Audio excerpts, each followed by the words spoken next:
You had very interesting callers. In fact, one caller called in from Tennessee.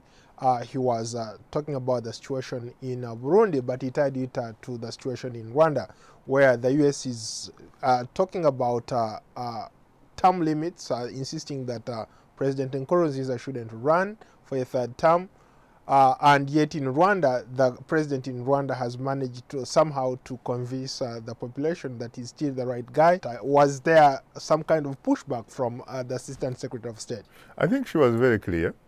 She said that they have one policy really. It's not really a question of double standards. As far as Rwanda is concerned, they expect a transition from President Paul Kagame to someone else.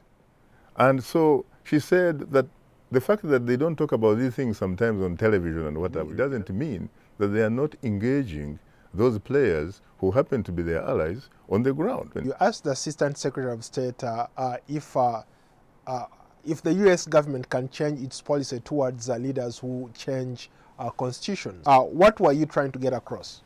I was trying to argue that perhaps some African leaders have become very sophisticated to the extent that rather than, in fact, impose themselves on their people through military coups, all they need to do now is to use another approach. If something is done legally, sometimes it may be a little bit difficult.